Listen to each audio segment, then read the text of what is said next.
دوستش داری؟ نقد و بررسی تا حواشی و ناگفته ها.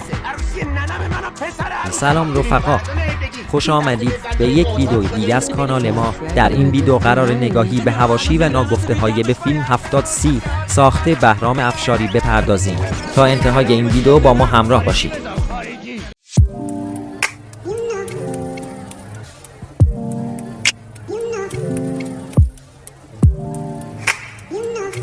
بهرام افشاری در نخستین تجربه کارگردانی خود در سینما همچون رویه‌ای که جواد عزتی در ساخته نخست خود از آن بهره برده سعی کرده از مسیری امتحان پس داده و چهره‌هایی شناخته شده و هماهنگ با خود استفاده کند.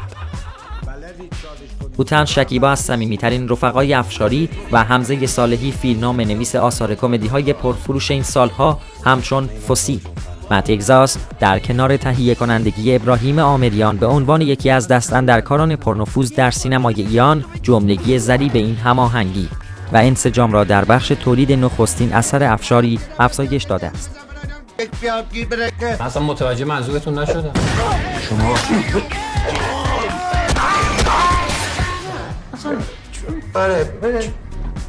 70C در ابتدا شروع خوبی دارد و میتوان امید به یک کمدی غیر تکراری در سینمای کمدی زده ایران بست. شروعی که با کمدی موقعیت، دیالوگ‌های پینگ-پونگی، تمپوی خوب و هنرمندی دو بازیگر توانای کمدی و درام یعنی هوتن شکیبا و بهرام افشاری نه تنها امیدوار کننده بلکه همراه کننده نیز می شود. اما هرچه می‌گذرد از این تاثیرگذاری و سمپاتی اولیه شخصیت‌ها کاسته و در نهایت به یک قصه کشدار، کلیشه‌ای و شلوغ برمیخوریم که مخاطب امیدوار دقایق نخست فیلم را با ملال و نارضایتی از ادامه فیلم مواجه می‌کند.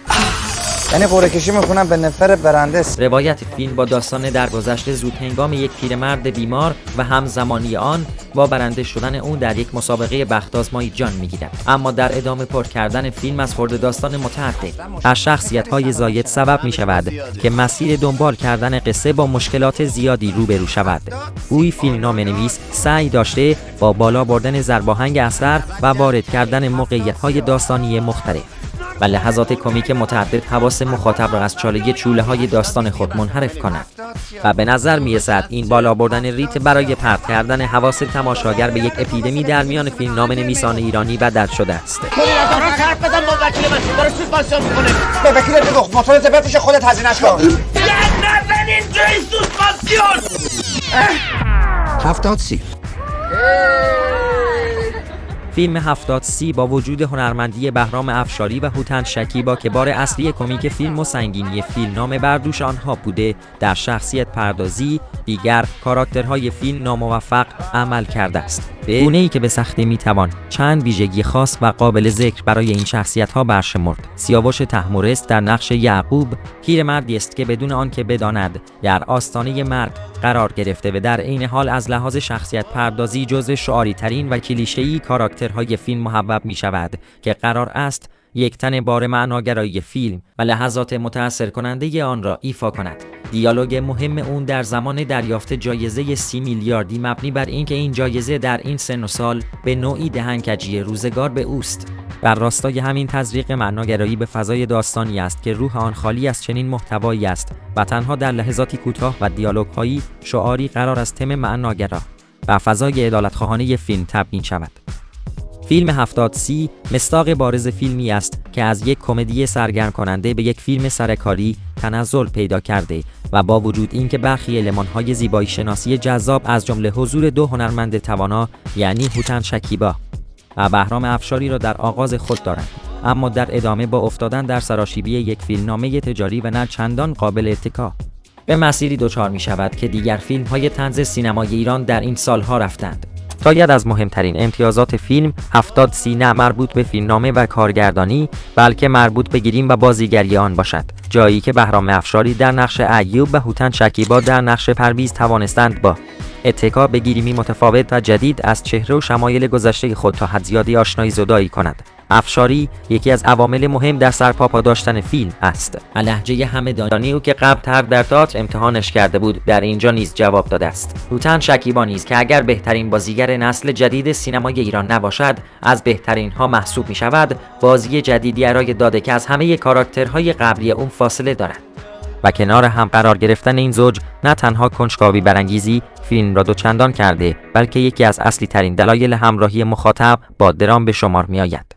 به اصطلاح انتقادی فیلم را نیز ارتقا دهد، نتیجه آن شده که بار دیگر فلاکت و بدبختی بخش مهمی از جامعه ایران بهانه‌ای برای انتقاد و خودآگاهی تماشاگران شده و قرار است فیلم از این فضای به ظاهر مردمی و انتقادی خود برای سمپاتی بیشتر تماشاگران استفاده کند. اما وقتی استراتژی روایی و فضای کلی اثر را واکاوی می‌کنید، دغدغه معیشت و مردم در اولویت چندم سازندگان نیز قرار نمی‌گیرد تا اثبات شود توجه به قشر حاشیه نشین در این گونه آثار تنها محملی برای جلب توجه و ترحم بیشتر تماشاگرانی است که زمانی با شخصیت افراد معتاد سمپاتی و همراهیشان جلب می‌شود.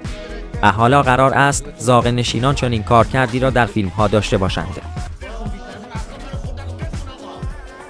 فیلم 70C مصداق بارز فیلمی است که از یک کمدی سرگرم کننده به یک فیلم سرکاری تنزل پیدا کرده و با وجود اینکه برخی المان‌های زیبایی شناسی جذاب از جمله حضور دو هنرمند توانا یعنی هوتن شکیبا و بهرام افشاری را در آغاز خود دارد، اما در ادامه با افتادن در سراشیبی یک فیلمنامه تجاری و نه چندان قابل اتکا به مسیری دچار می شود که دیگر فیلم‌های طنز سینمای ایران در این سالها رفتند.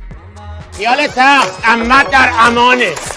این فروش چند صد میلیاردی این گونه فیلم‌ها نیز به عیاری برای ارزش‌گذاری و ادامه دار شدن مسیر آنها بدر شده است. رویه‌ای که برای مثال از فسیل شروع شده و تا 70C ادامه پیدا کرده، حتی زمانی که مخاطبان سینمای ایران به این گونه آثار سطحی و سرکاری نه سرگرم کننده توجه نشان دهند، نه تنها این مسیر و رویکرد تداوم پیدا می‌کند، بلکه به محلی برای اعتبار بخشی سازندگان بدل می‌شود که عنوان پرفروش بودن را توی سرور سینمای اجتماعی دست اندرکاران دغدغه‌مند سینمایی بکوبند. وقتی من با خانواده چلا وصل میکنم الحمدلله همه چیز پشت سر هم به وجود میاد.